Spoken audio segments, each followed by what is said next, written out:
Hello guys, Emmanuel from Geekception here and hope you're doing awesome today. Now today I shall be telling you my late 2018/early 2019 Hackintosh story. This is what to expect. Let's begin.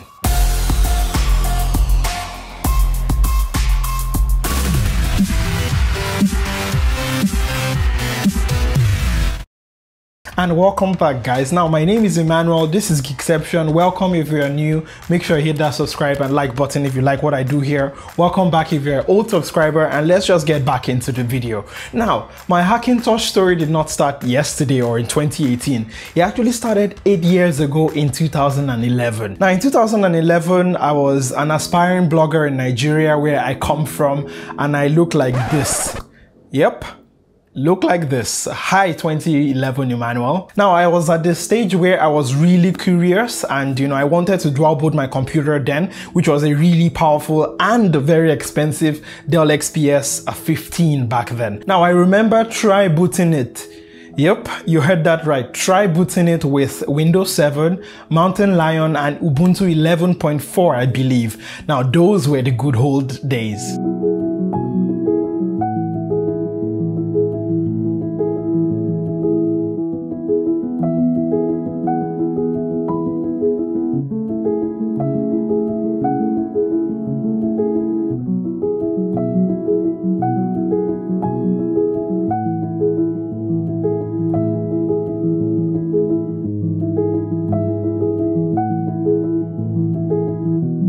This, as you can see, is my past Hackintosh experience, and from the age, you can possibly tell that it's been a while. Well, in the past few months, I've made a few gear upgrades. Those upgrades include new lights, especially a Godox SL60W with a soft box and a honeycomb grid on top, a Sony camera, a A6300, which I love so much, a few walled monitor, which is absolutely amazing because I shoot myself, batteries, and some minor upgrades here and there. Now, due to this upgrade, I realized that my computer at the time, which was a Acer Predator G3, would not have sufficient power to be able to edit 4K, and that really concerned me. I decided that the Mac route was a way to go, but looking at the prices on Apple's website, and yeah, I cannot afford that. So I decided to turn my Predator G3 into a Hackintosh. And for a very short while, I actually succeeded, but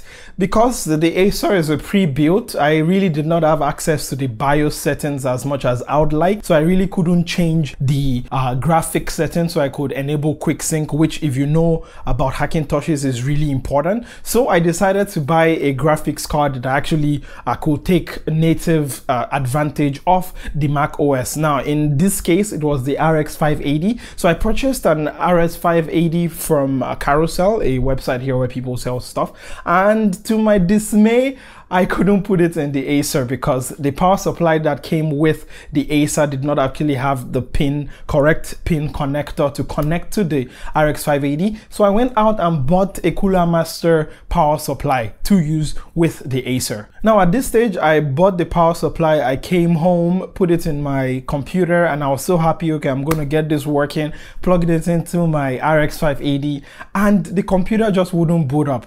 Now I do not know, maybe it was due to the motherboard on the Acer or whatever it was, but if I had the RX 580 in it, it just did not boot up. So I went through all the stages of grief, where it was, denial and anger, and that was when I saw that, actually I think, Emmanuel, you have to build a new PC. I went to the Lloyd IT Mall to buy a motherboard, the Gigabyte Z170XP SLI, which is compatible with my i6700 Skylake CPU, and also it's one of the cheapest. I got the Gaming Freak Neo Nova case because it looked good and it was also very cheap. One thing I like about this case is the easy to remove side panels, even though I wish it was a little bit more transparent, but more on that later. Since I had the Acer Predator G3, for the build, I'll be transferring some things from the Acer to the new motherboard. And those things include the RAM. I transferred 32 gigabytes of the RAM, the CPU, which is the Core Core i7-6700,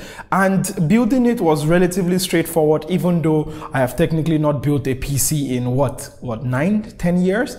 Yes, it's been that long. Installation on the new motherboard went very fine, because before actually buying the motherboard or all the other components, I actually went to non-Macintosh to check out a compatible build, and I even saw a guy who had my exact same motherboard, and he was already running Mojave with an EFI folder that was super useful for me, so I got up and running actually pretty smoothly. Now, after installation, I actually discovered that the Aorus RX 580 I had gotten to replace my 1060 because I wanted better video graphics performance was actually a dud. It was really not working well at all, and whenever I would export videos, I would get all these artifacts, and I went through this complicated process of trying to return the card, and I was stuck with my 1060, which was less than ideal because the export and render times were really slow. Now, performance on the 1060, as I've just said, was not the best, but in time I was able to save up and buy an RX 580 Sapphire Nitro Plus, which has been working very beautifully up until this moment. Now, actually, in the process of making this video, my Hackintosh ran into a lot of problems now, which is really ironic because I was already midway through making this video. But the issue I ran into was that every time I would render a video or I would export a video, the PC is just going to die. Like, it's just going to switch off and then restart again. And I went crazy trying to find out what was wrong with it. I changed my EFI folder, I changed my kext, I tried using another SM BIOS from 17.1 to 14.2 to the iMac Pro 1.1, I think, and nothing solved the problem. And I couldn't work. I had to actually go use another computer to do my video editing, and I just sort of had a guess that, okay, maybe it's a power problem. So I took the computer and I went all the way to the All-IT Hypermat, which is closer to me in IPC here, and I was able to actually test a 650 watt Cooler Master power supply, which actually worked beautifully. And a huge shout out to my lovely man at All-IT, Indra, who was super helpful that day with removing my old PSU, putting in the 650 watt, and since then I've had no problems. So I guess it was the power supply, which is really ironic if you consider that the 500 watt is actually supposed to be enough for this graphics card which I'm running, which is the RX 580 Sapphire Nitro Plus.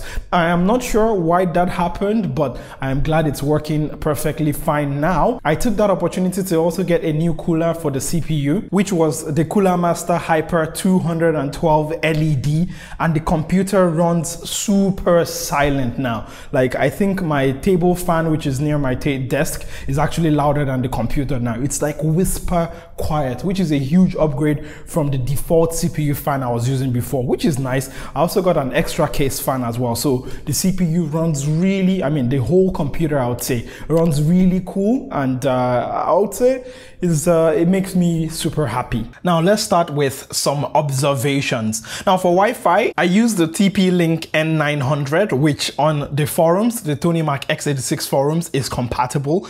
And for Bluetooth, I use a cheap Bluetooth dongle I got for really cheap. I think if I converted about like $3-4, which is really cheap. Hardware encoding is supported on the computer here. So when it comes to timeline performance and render performance, it's pretty snappy, which is a good thing. For my deck setup, I use the XB281HK Acer monitor 4K.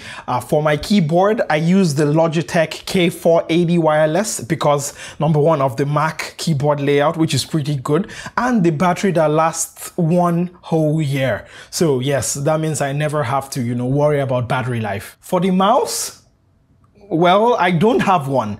What I have here is the Magic Trackpad 2 from Apple. Granted, it was more expensive to get it in this space gray color as opposed to the white, but I like it, and due to the fact that my wrist was already starting to hurt from doing video editing for so long, it was nice switching to the trackpad here, which is way more easier on my wrist, and I get to use all the gestures such as, the swipe, the zoom in and zoom out, which is pretty fantastic. fantastic. Highly recommended, especially for video editing. For storage, I use a Kingston A400 480 gigs SSD, but I started noticing some lag, so I went out and got an NVMe drive, which here in this case is from Corsair. It's the Corsair Force MP510, and I got to say this thing is freaking fast. I'm getting about 2500 MB read and 1800 MB write, which is easily triple or even 4 times the speed of my SATA SSD. So for video editing, especially when it comes to dual 4K or having multicam, which is all 4K, I have no problems at all, especially in the timeline. Now, because I'm using a native GPU, which in this case is the Sapphire Nitro Plus RX 580, I also have no problems with the display as well as even updates. So I get updates super fast without any sort of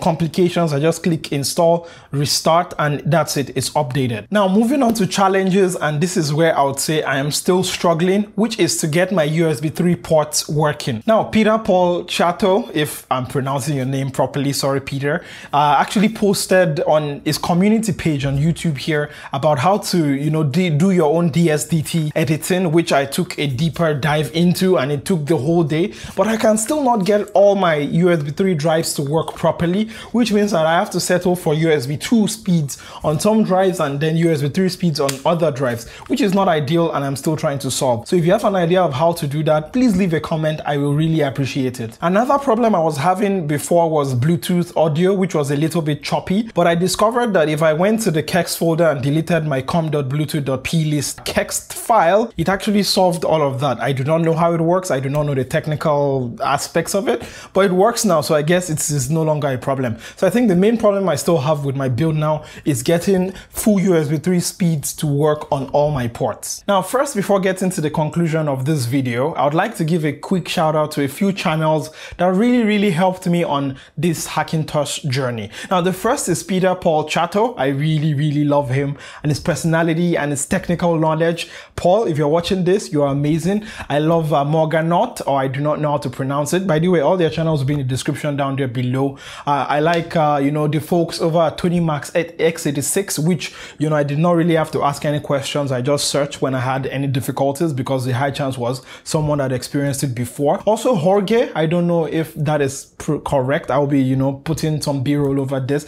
And also Muslim Ibrahim, I am not sure if I'm getting that also correctly. Again, all of that shall be in the description down there below. These guys and lady are really the ones who really helped me on this journey, which was fantastic. Now for all intents and purposes, this Hackintosh has been a success, even though it has been one that I've had to go through a lot of technical, I would say, modifications. The main purpose, which is to edit 4K video, is achieved. I edit 4K video with no problem, very flawlessly, without proxies, which is amazing. I've rarely had crashes, and apart from the power supply issue I had most recently, it has run flawlessly. And even when there's an update like 10.3.4, I believe, or 10.4.3, I'm not too sure, I update seamlessly from the default Apple settings preferences, which is amazing because I thought it would be like much more technical, but it's just really straightforward. And the most important thing which mattered to me was the price. Now, part for part, comparatively to, let's say, an iMac or an iMac Pro, this is still way more cheaper, and I still get, the NVMe, I get the RX 580, I get the RAM, and I've said overall it's been pretty amazing price-wise. Plus, I have a dual boot, so I can always go into Windows if I want, which, since honestly speaking, since I made or built this Hackintosh, I've rarely gone into Windows except when I need something from Windows, which is rarely. So I would say that has been a huge success. Now this has been my own journey. I hope you've been able to enjoy how I've been able to document this. I really wanted to be able to bring this vision from my head into video, so I hope you have enjoyed it. Again, links to all the channels I put up and all the channels I appreciate will be in the description down there below. Let me know your own Hackintosh experiences if you have any. Do you plan on building a Hackintosh? Do you have an Hackintosh? What do you think about Hackintoshes? I've said a lot of Hackintosh now. So yes, thank you so much for watching. Drop a like, subscribe if you like this video, and I shall catch you in the next video. Thank you for checking me out, and hopefully I can check you out. So leave a link to your channel or whatever you do in the comments, and I'll try to check it out as well. And I shall catch you next time. Don't forget to be awesome. Bye.